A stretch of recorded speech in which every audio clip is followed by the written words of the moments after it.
نحمده ونصلی علی رسولہ الکریم اما بعد۔ قربانی کے چند اہم اور ضروری مسائل۔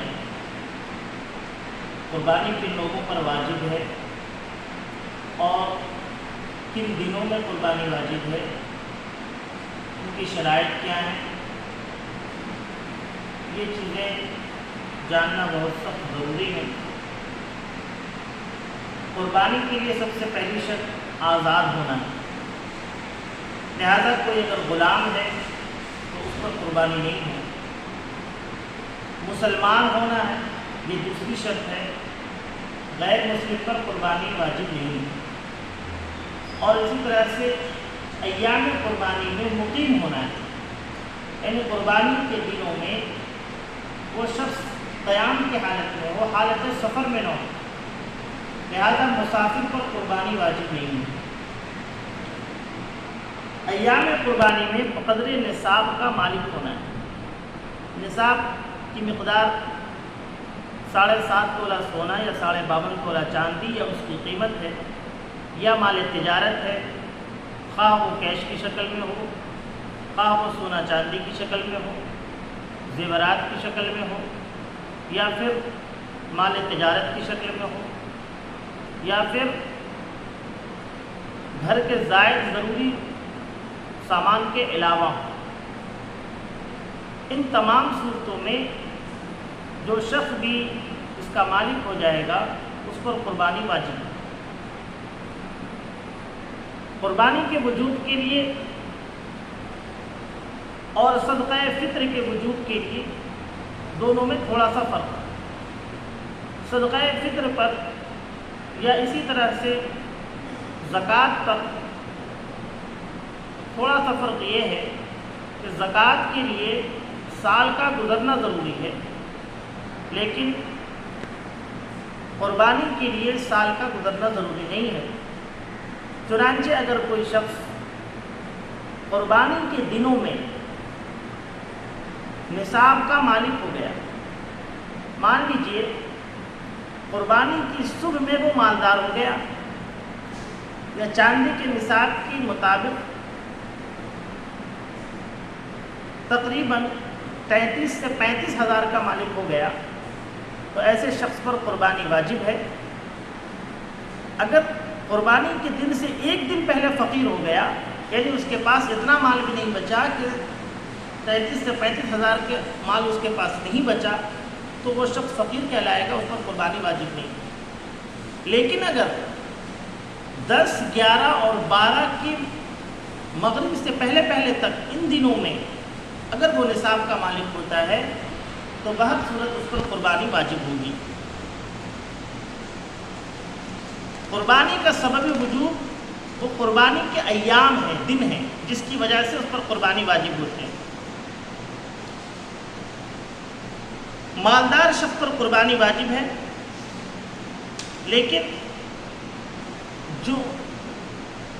جو مالدار ہیں، جو غنی ہیں، سب سے پہلے ان پر قربانی واجب ہے۔ عام طور سے دیکھا جاتا ہے، خاص کر شہر کلکتہ میں، کہ لوگ قربانی نابالغ بچوں کی طرف سے کرتے ہیں، مرحومین کی طرف سے کرتے ہیں، حضور صلی اللہ علیہ وسلم کی طرف سے کرتے ہیں، لیکن وہ اپنی طرف سے نہیں کرتے، تو یہ طریقہ صحیح نہیں ہے۔ پہلے جن پر قربانی واجب ہے پہلے وہ اپنی طرف سے کریں، اس کے بعد اگر گنجائش ہو تو پھر آپ کسی اور کی طرف سے بھی کر سکتے ہیں، اپنے رشتہ داروں کی طرف سے کر سکتے ہیں، مرحومین کی طرف سے کر سکتے ہیں، اور آقا صلی اللہ علیہ وسلم کی طرف سے بھی کر سکتے ہیں۔ لیکن ایسا نہ ہو کہ خود اپنا نام نہ ڈال کر دوسرے لوگوں کا نام پہلے ڈال دیا، یہ طریقہ صحیح نہیں ہے، ان کی طرف سے قربانی ادا نہیں ہوگی۔ لہذا جن لوگوں پر قربانی واجب ہے پہلے وہ اپنی طرف سے کریں، پھر اس کے بعد اگر گنجائش ہو تو دوسرے لوگوں کی طرف سے بھی کر سکتے ہیں۔ نابالغ بچوں کی طرف سے قربانی کرنا واجب نہیں ہے، چاہے وہ مالدار ہی کیوں نہ ہو، لیکن اگر ان کی طرف سے کر دیا جائے تو بھی کوئی حرج نہیں ہے، گنجائش ہونے پر۔ اسی طرح سے جن کی طرف سے آپ قربانی کر رہے ہیں ان کو بتانا ضروری ہے کہ میں آپ کی طرف سے قربانی کر رہا ہوں۔ اگر ان کی اجازت آپ نے نہیں لی اور بغیر اجازت کے آپ نے قربانی کر دی تو قربانی ادا نہیں ہوگی۔ قربانی کے جانور میں کون کون سے جانور ہیں جن کی قربانی درست ہے؟ نمبر 1 گائے، بیل اور اسی کے حکم میں بھینس آتا ہے۔ اسی طرح سے اونٹ، یہ سب بڑے جانور ہیں جن کی قربانی درست ہے۔ اور چھوٹے جانوروں میں بکری ہے، بھیڑ ہے، دمبا ہے، یہ سب کی قربانی جائز ہے۔ ان کی عمر گائے 2 سال کے، گائے بیل بھینس ان کی عمر کم سے کم 2 سال ہونی چاہیے، اور اونٹ کی عمر کم سے کم 5 سال ہونی چاہیے، اور بکری اسی طرح سے بھیڑ اور دمبا ان کی عمر کم از کم 1 سال ہونا ضروری ہے۔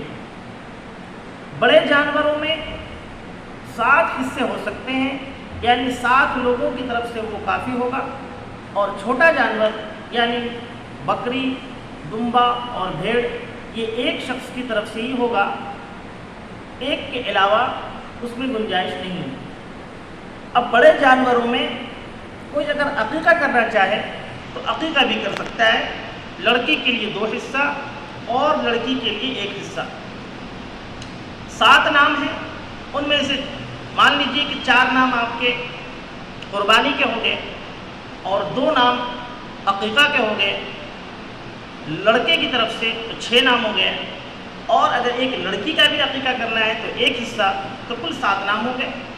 تو ان 7 لوگوں کی طرف سے وہ قربانی اور عقیقہ جائز ہے۔ ہاں، عقیقہ کے لیے ذبح کرتے وقت عقیقہ کی دعا پڑھی جائے گی اور اس کی طرف سے پڑھنا ضروری ہوگا۔ اسی طرح سے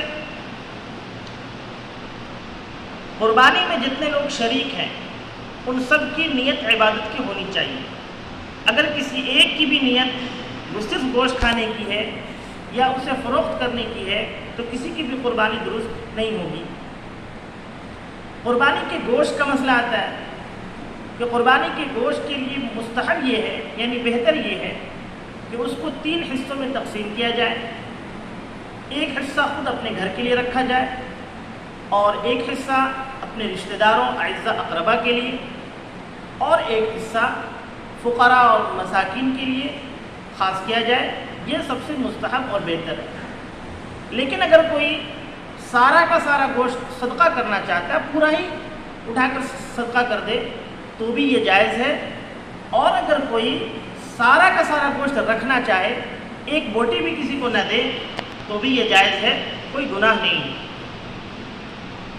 اگر ایک جانور میں کئی لوگ شریک ہیں، بڑے جانور میں، تو اس کے گوشت کو تول کر تقسیم کیا جائے۔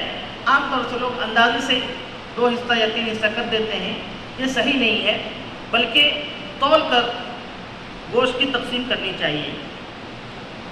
ذبح کے وقت تمام شرکاء کی طرف سے نام لینا ضروری ہے، بلکہ مطلق ذبح سے سب کی قربانی درست ہو جائے گی۔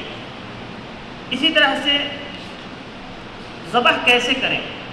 تو ذبح کا طریقہ یہ ہے کہ جانور کو پہلے قبلہ رو لٹا دیں، بائیں پہلو پر، پاؤں کو اچھی طرح باندھ دیں، اور دعا اگر یاد ہو قربانی سے پہلے کی، انی وجہت وجہی للذی فطر السماوات والارض حنیفا وما انا من المشرکین ان صلاتی ونسکی ومحیای ومماتی للہ رب العالمین لا شریک لہ وبذالک امرت وانا اول المسلمین اللہم منک ولک، یہ پڑھ کر ذبح کر دیں، اور اس کے بعد دعا پڑھیں اللہم تقبلہ من۔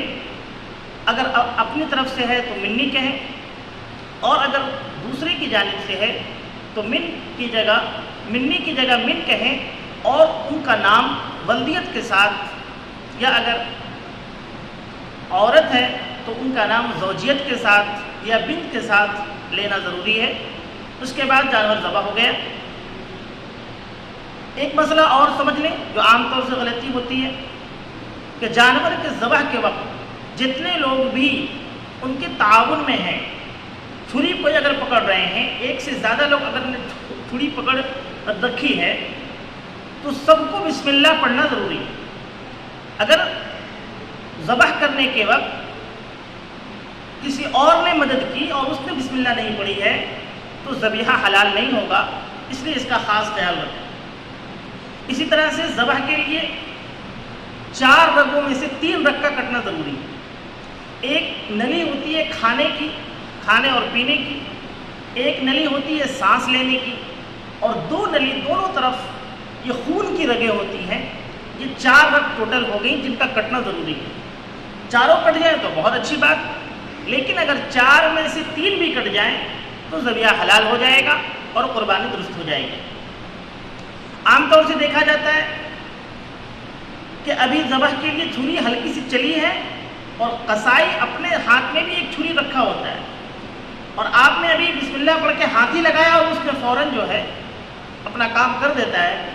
تو اگر یہ صورت ہے تو قصائی کو بھی ذبح کے وقت بسم اللہ پڑھنا ضروری ہے، ورنہ قربانی درست نہیں ہوگی۔ اسی طرح سے ذبح کے فوراً بعد عام طور سے قصائیوں کو جلدی ہوتی ہے اور فوراً وہ اس کی چمڑی چھیلنا اور اپنا کام شروع کر دیتے ہیں، یہ جائز نہیں ہے، یہ اس سے قربانی مکروہ ہوتی ہے۔ جانور کو ٹھنڈا ہونے تک چھوڑنا یہ مستحب عمل ہے، اور فوراً اس کے ذبح کے بعد اس کی کارروائی کرنا یہ مکروہ ہے، اس سے منع کرنا چاہیے۔ اسی طرح سے قربانی کے گوشت کو کیا کریں؟ کیا قربانی کے گوشت کو غیر مسلموں کو دے سکتے ہیں؟ تو ہاں، قربانی کے گوشت کو غیر مسلموں کو دیا جا سکتا ہے، اس میں کوئی حرج کی بات نہیں ہے۔ قربانی کے گوشت کے بدلے میں یا کھال کے بدلے کوئی قیمت حاصل کرنا جائز نہیں ہے۔ ہاں، قربانی کی کھال کو صدقہ کرنا واجب ہے، اور اس صدقے اگر بیچ دے تو اس کا پیسہ کو صدقہ کرنا واجب ہے۔ قربانی کے اس کھال کو اگر خود استعمال کرنا چاہے اپنے ذاتی مصرف میں تو یہ جائز ہے، لیکن اس کو بیچ کر اس کی قیمت سے فائدہ اٹھانا اس کے لیے جائز نہیں ہے، اور نہیں اس کی قیمت سے مدرسے کے استاد یا امام مسجد کو تنخواہ دینا جائز نہیں ہے، اس کو صدقہ ہی کیا جائے گا۔ ہاں، مدرسے کے فنڈ میں داخل کر کے پھر اس کی تبلیغ کرا کر اگر کوئی تنخواہ دینا چاہے تو دے سکتا ہے۔